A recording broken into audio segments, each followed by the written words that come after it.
speaker is Professor JIYOUNG LEE from The Ohio State University. I've known JIYOUNG for several years. She is an accomplished microbiologist, molecular scientist, and she knows algae, and she knows the effects of cyanobacteria better than anybody on the planet as far as I'm concerned. So that's why I'm so proud to have us on our little team, I guess you call it, of wetland culture. She received her master's and BS from the Department of Microbiology in Seoul National University in Seoul, Korea.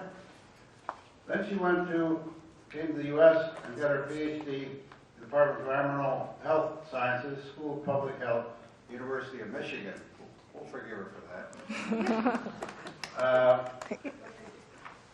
She has done amazing research in contamination of environments and the public health effects of those contaminations.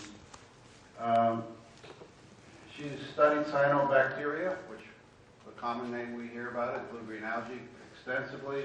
She understands, as well as anybody, the public health effects of those organisms. And so, that's just something we really need to think about when we're designing anything that has to do with harmful algal blooms. She's also currently working on sustainable solutions for cyanobacteria blooms and antibiotic resistant spread, including, and that's why she loves wetlands and rain gardens. So we've dragged her into the wetlands and she loves it. So, JIYOUNG, welcome to Naples. Thank you. Thank you. Thank you, Ben. This is my great honor and pleasure to be here in Naples in the middle of winter. Thank you for this opportunity for me to escape from Columbus, winter weather. So I'm, as Bill introduced, I'm a microbiologist. So most of work is focusing on toxic cyanobacteria that cause all this problem. And I'm more focused on like a toxin, and then I actually more focus on health impacts. So most of my work, or today's talk half will be about why we need to care about this problem. And Bill, Mitch, and previous speakers were talking about how to solve it, but my focus will be what are the problems. And then toward the end, I'm talking about how wetlands contribute to actually cyanobacteria and toxin reduction. So this is my research area, water, climate, and food nexus. As a microbiologist, my focus is to understand what are the relationships between those pathogens, including cyanobacteria, and the environment. The environments that I focus on are actually the environments that humans are exposed to directly or indirectly, because my ending point is whether and how much it affects human health. So a little bit of introduction of environmental health sciences, because in the audience we have lots of students. So a little bit of like advertisement, what is environmental health sciences, especially if you work on environmental microbiology. So I'm working on pathogens, so we need to understand where they come from. It can be point source or non-point source. So for that, environments that I'm working on is mostly water, but also food and soil and air, because those are the ones, environmental matrices, humans get exposed to. So for example, in terms of cyanotoxin research, I'm working on what are in there. Like I'm using a lot of interdisciplinary tools, not only molecular tools, but also I'm collaborating with others who can do cellular remote sensing to capture the color of the water. And then I'm working on actually microbial community and in the water, in that, or soil or air, but mostly water. And I'm working on what's happening between them. And then for that, what are the fate and transport of those pathogens in water? So there are environmental factors, but also human factors. So for example, drinking water study, we study like what's in our tap water, and then we use germ-free mice, and then we actually trace what are in the water, what are in their gut, and whether it is colonized or not. And then after exposure should happen if we want examine the health impact. Without exposure, we don't really need to care, right? And then after exposure, then we are working on whether it is infected or it can cause full-blown symptom or not. So that's why we need to keep our immunity, because we are exposed to all kinds of germs all the time, but it depends on how you are healthy or not. So this one is an example. There we were doing dirty water, drinking water in developing countries. So we checked their water quality, but also we checked their gut microbiome for infants and children. Because gut microbiome is very, very important, because actually human beings are made of all those microorganisms. And then what we have, the gut health, actually affects from all the way from our brain and all the way to our toes. So gut microbiome is very important, and then I will talk about why we do care about this kind of harmful algal bloom, because I will show you how it affects even our gut microbiome. So this is actually the entire thing of environmental health sciences in terms of pathogen work. So we need to understand transmission dynamics, what's happening, and exposure pathways, and then what are the health effects. Understand all these is actually environmental health sciences. So for that, as a microbiologist, my research area is enteric pathogens. For example, Salmonella, norovirus, those are enteric pathogens coming from human source. And where enteric pathogens go, actually antibiotic resistance go, so I work together. And then cyanobacteria and toxin, but today's talk is focusing on this one. So harmful algae bloom, actually what I focus is not actually algae, those are cyanobacteria in fresh water. We all know that it's because of too much nutrient, eutrophic conditions. It's not Ohio problem, it's not Florida problem, actually it's a global problem. All the continents face this problem, but the problem is because of the extreme weather and the climate change, the intensity is becoming more intense, more frequency and duration. So that's why it is a global issue, actually. So cyanobacteria in freshwater, there are many players, but Microcystis is the one prevalent across the world, across the US, in Florida and Ohio, and then they make toxin. So cyanotoxins are many types, but depending on what are the health impacts, it can be liver toxin or neurotoxin or dermatotoxin or cytotoxin. In terms of, among all those cyanotoxins, you probably heard about microcystin. Microcystin, there are many types, but microcystin LR is the most well-known one. So that's why US EPA, we don't have a regulation yet, but we have a guideline. So depending on the age group, we have microcystin and cylindrospermopsin guideline in the US. So why we do care microcystin? Because among the toxins, microcystin is the most persistent in water. So this is a Toledo picture.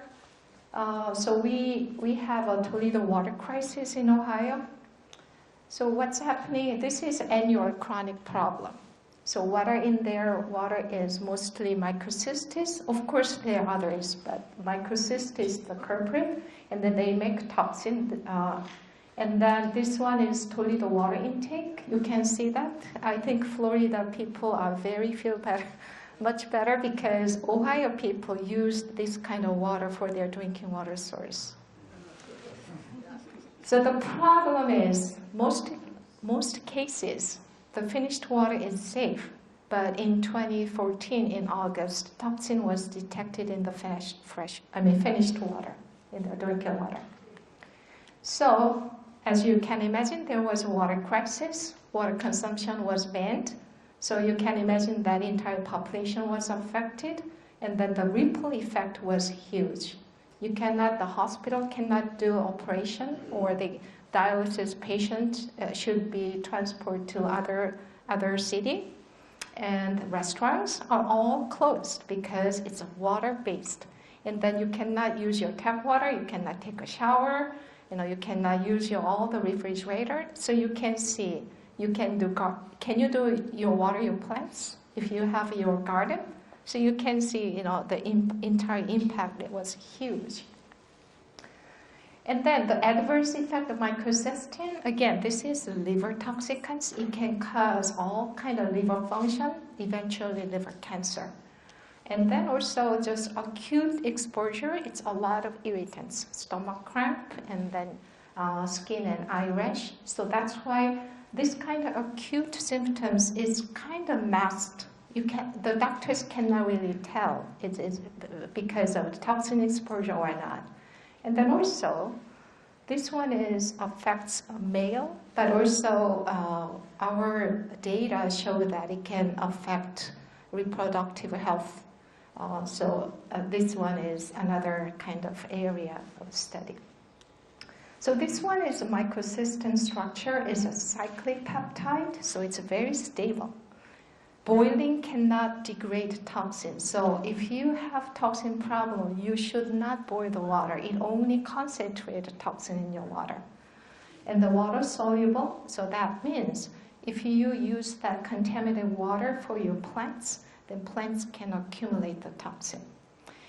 And then this is how they show the toxicity. So it covalent bind to protein phosphatase.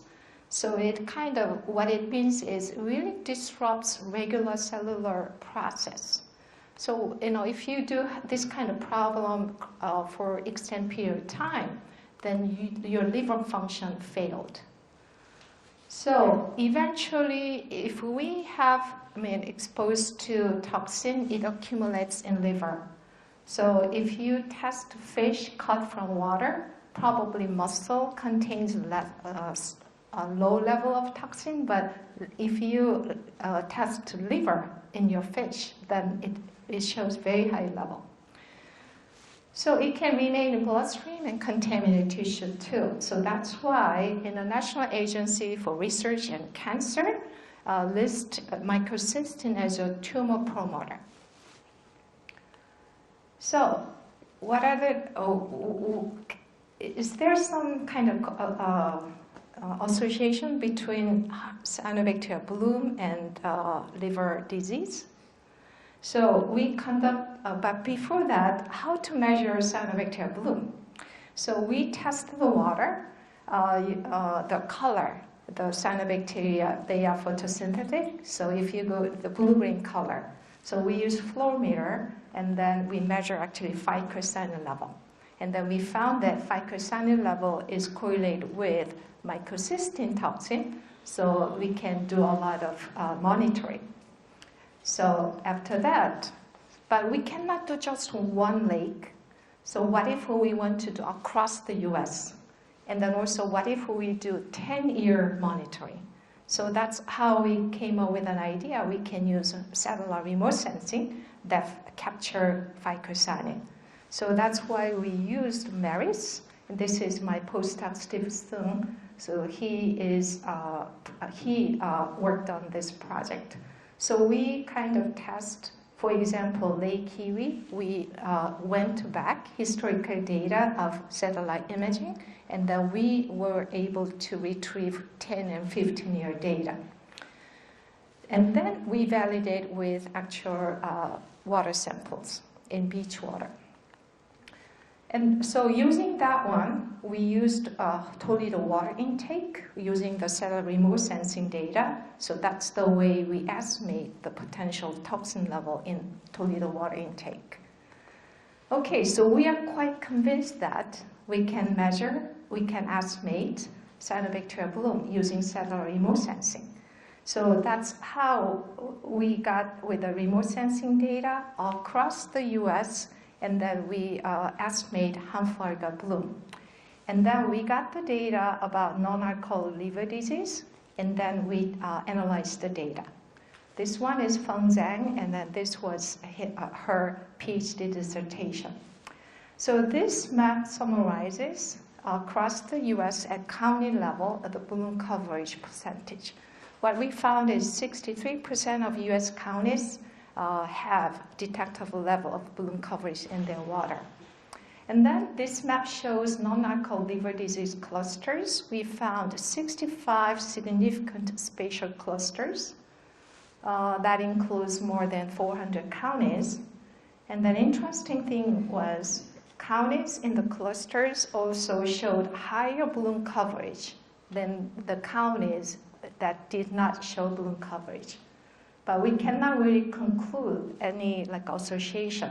So we did a further analysis using blooms and liver diseases, using modeling.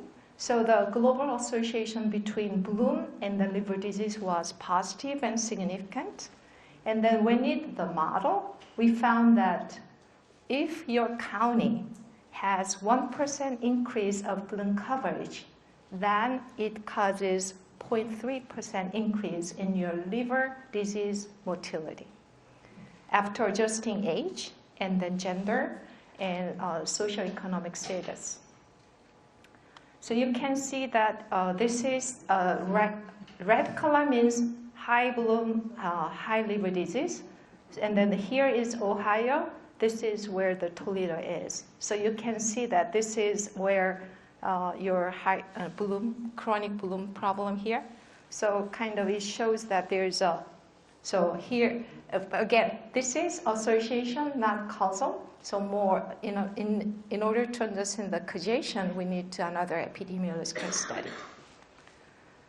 So it is just how, though, so we are quite convinced that we need to do further public health research. And then what if other country?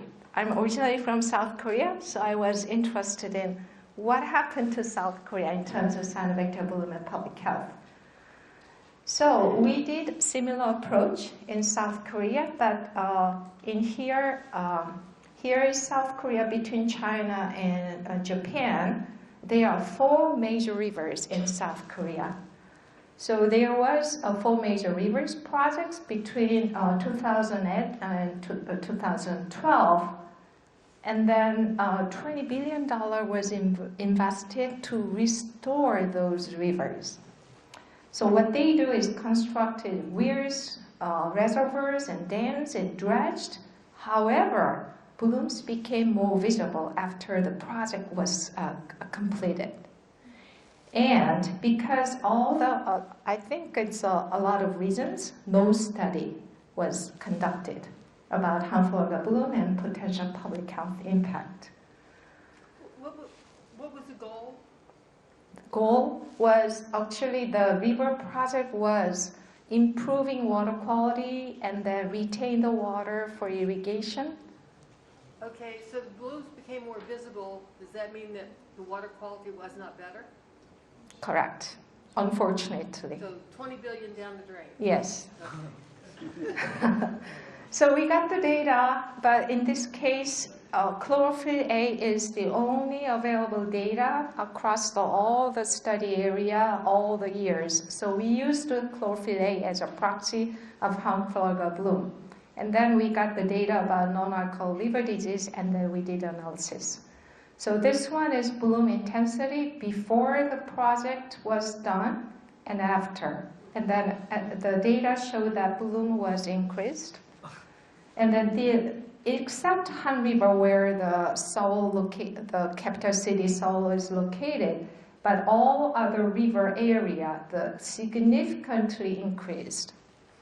How about liver disease? This one is incident rate before the bloom, before the project and then after.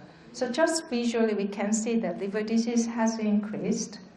And then this one is a little kind of hard to understand, but look at harmful algal bloom before and after. after the project was done, harmful algal bloom and the liver disease incidence rate become very much significant. And then when we compare those project area versus non-project area shows very significant correlation between harmful algal bloom and liver disease incidence rate. So unfortunately, the intention was good. They spent $20 billion, but bloom increased and then liver disease increased. So that's why restoration projects should be planned very well. So this one is a failed example of the restoration project. Okay, so the next question is then, okay, bloom is there, then how people get exposed to? So that's why we published one paper. What are the most significant exposure pathways? It can be ingestion, inhalation, and direct contact. Yes, if we swim there, direct contact. And then inhalation, if you go near there, we can inhale. But ingestion is the most common exposure pathway. How? By drinking the water, or accidental ingestion, or seafood, or crops. So when we collected all the data, food is one of the most significant pathway when we talk about ingestion pathway. So how about fish? Lake Erie fish. Is it safe? So the most common fish in Lake Erie are yellow and white perch and walleye. So we kind of, together with Dr. Stu Lawson, J. Martin, and this one is Davis Master Thesis. So we collected fish from Western Lake Erie, and then we tested toxin concentration in edible part, not liver, muscle. And then this is the average yellow and white perch and walleye. So walleye showed highest amount of microcystin compared to other fish.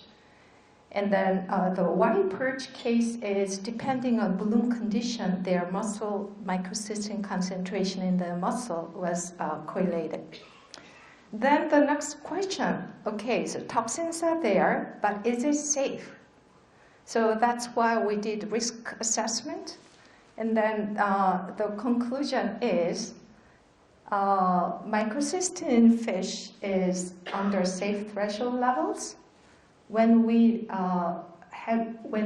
measure hazard with seasonal total daily intake, estimate for all population, except tribal member and high fish consumers. So if you are really like a fish eater, there is a risk, but just a seasonal risk is okay.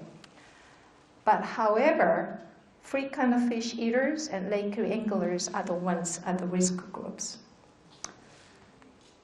So the next question is, okay, that's seafood. How about crops and then agriculture environment? Dr. Lee, was that this fish eating problem, was that within the state that you were? Within Ohio. Within Ohio. Yes. And then another problem, okay, drinking water other than Toledo incident. Drinking water is treated by treatment processes. So probably water exposure is not that problem. Okay, then I got a question. Okay, treatment plants, they treat all the cyanobacteria and toxin. Okay, the water becomes clear. Then where does the cyanotoxin and the cyanobacteria go? So it's a very concentrated procedure. And then every day they generate the sludge. Where does the sludge go?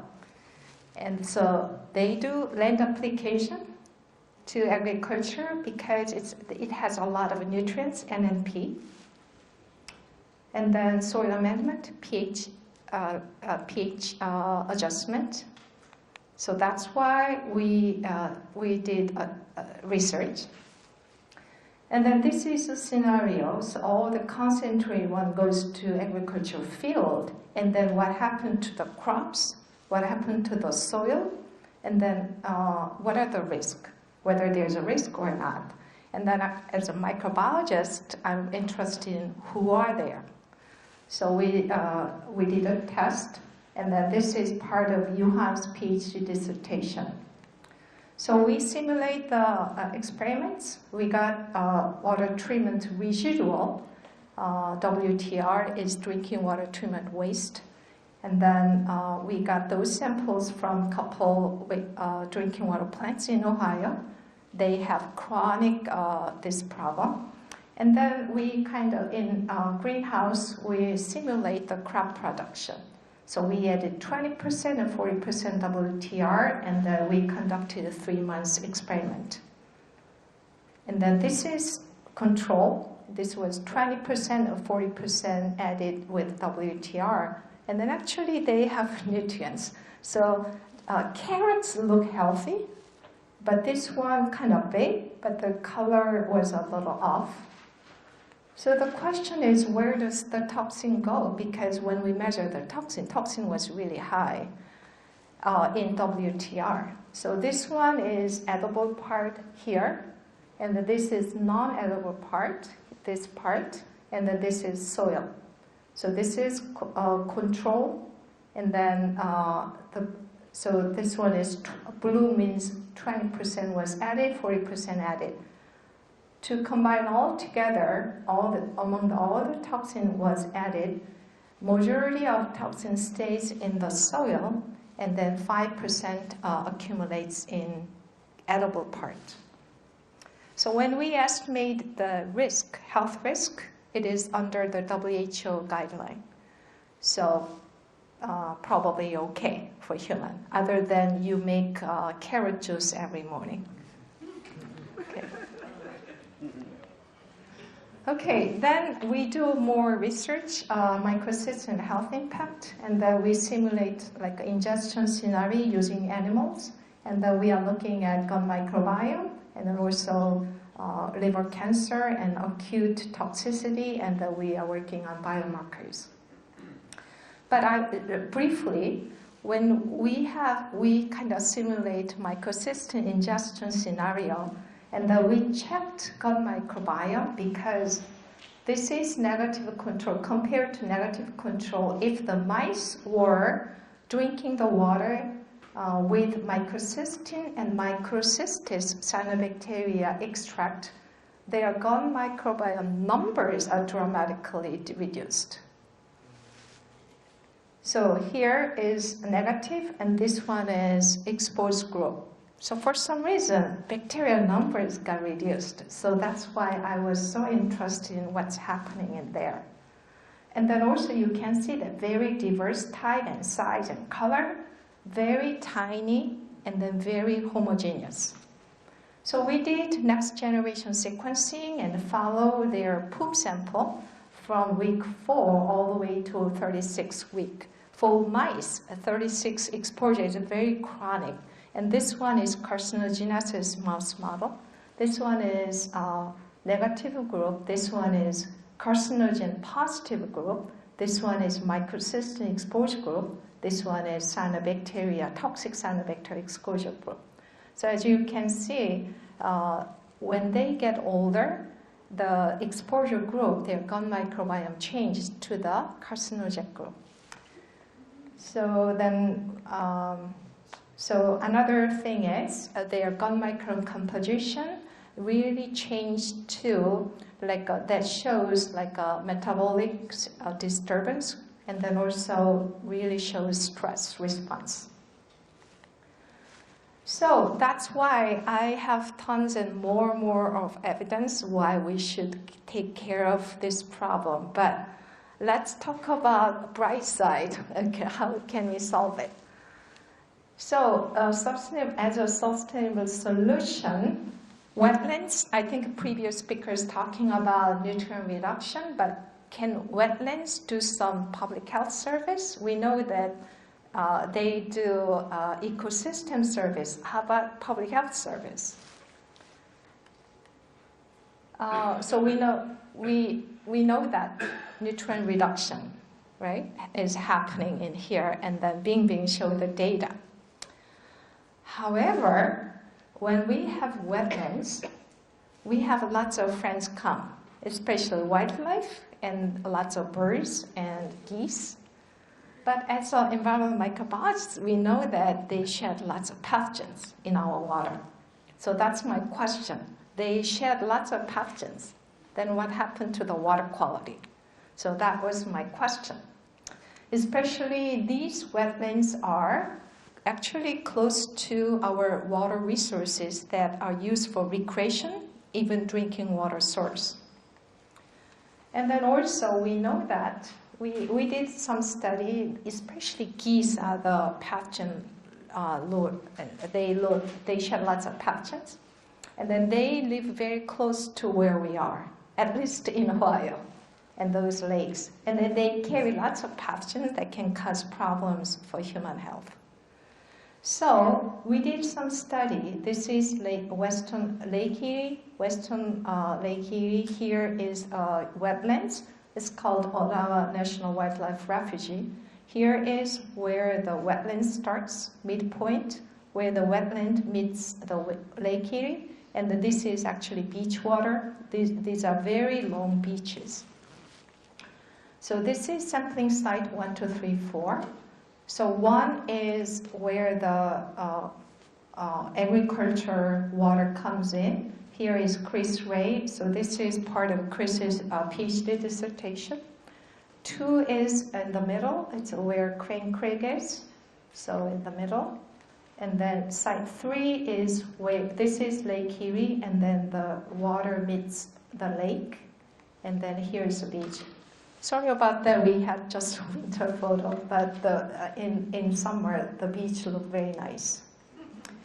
So this is Chris. So we collected the water, and then Chris conducted all the measurements. And then this is site 1 all the way 4. We can see that total phosphorus reduced. And then how about E. coli? So E. coli site 1, and then all the way to site 4, and then E. coli level is reduced. And for pathogen indicator, we use E. coli, but also Acobacter is a kind of friend of Campylobacter that can cause enteric disease. So we measured Acobacter. So this one, we combined upstream 2 sites and then downstream 2 sites.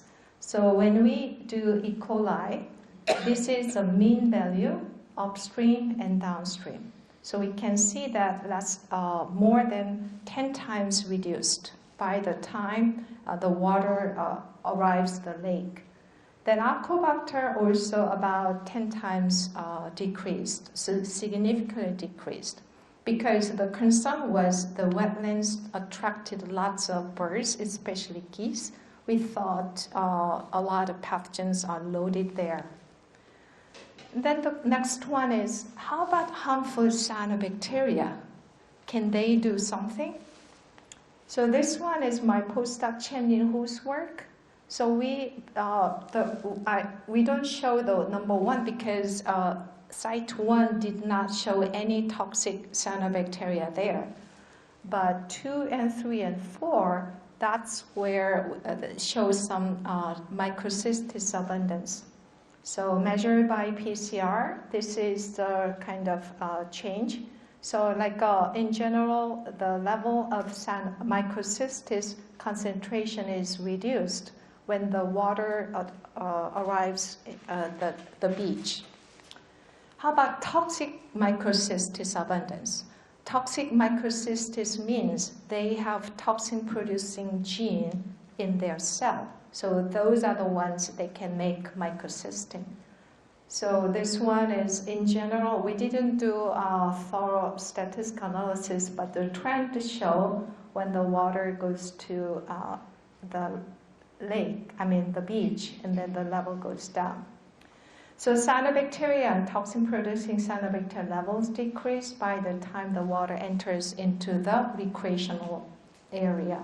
So that was our conclusion in terms of wetland function. So I'd like to acknowledge all the work by my lab members. And then while Bingbing was here, she was part of the lab. And then this is Chris and another postdoc, and then our intern. So this one was taken at the wetland. So thank you very much.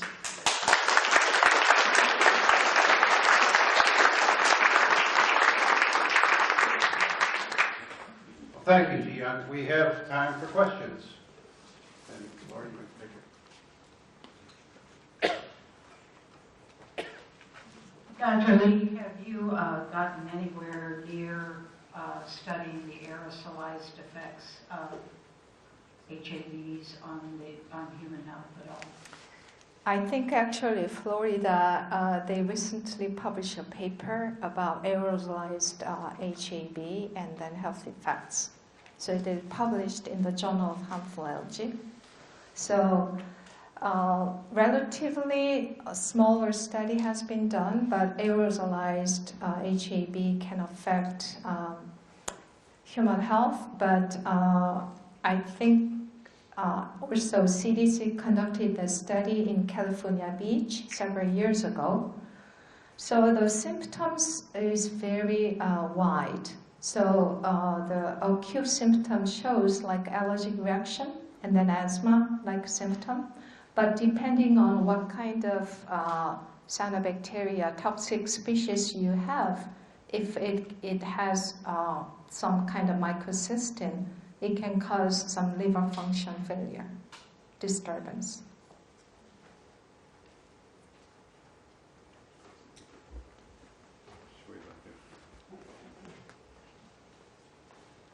The restoration project conducted in South Korea, you mentioned, resulted in the increase of algal blooms. Do you know what exactly about that project resulted in the increase of growth? Because of a lot of construction of dams and weirs and then dredging, so it kind of really disturbs the hydrological, kind of natural hydrological thing. So, and then I think mainly because of the water stagnation. So because for cyanobacteria, there are many factors, not only nutrient, but also temperature, but also if the water is stagnant, it's kind of perfect condition for them to bloom. So now they started removing dams and they open the dams and they're removing weirs. That's fascinating what you've just told us in terms of the research. One of the problems that we seem to have is that if you try to present this data to a political-minded individual, the first thing they see is the word causal and correlation. They can't understand that if you're driving a car towards a wall and the wall still stays there while you're driving, and it's causal, that you might get in an accident and hit the wall. So is there a way that you can change from from correlation to causal? How can we make that next scientific step? So very good question. So that's why public health research is needed in here. And and then also generating hypothesis and then knowing the correlation is the first step. So we need to find out at a really reasonable database. It can be sample size, population size, or temporal scale, how many years, like a 10-year, 15-year data. So using that, we do correlation study first. So that is first step to find any correlation. If there's correlation, then next step is really refined. Like, for example, more advanced epidemiological study in the kind of control group and then case group. So case control study is the next step in terms of epidemiological study. And then, so that's the way we can come up with okay, that's actually causation. So correlation is first, and then study design for do causation study. So my presentation is correlation because none has been done in the U.S. And then also the first study in South Korea.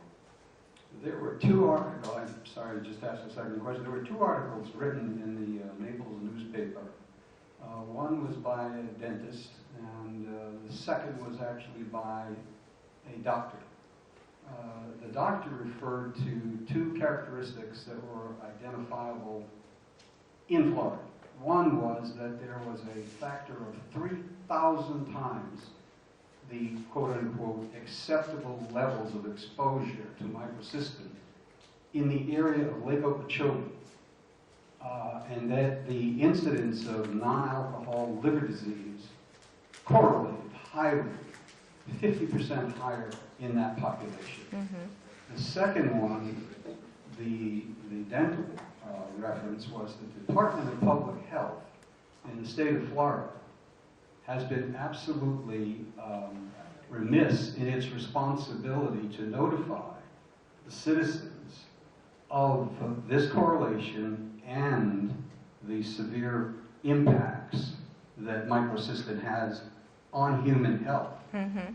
And the third feature of that was this doctor pointed out that many of the fish who died, in particular the porpoises, showed a high correlation of plaque formation in the brains that's similar to what Alzheimer's plaque formation looks like in human brains. Yeah. Can you comment on any of those in response to where is our Department of Public Health, or is this just another example of you can't use the word climate change in Florida's political scene?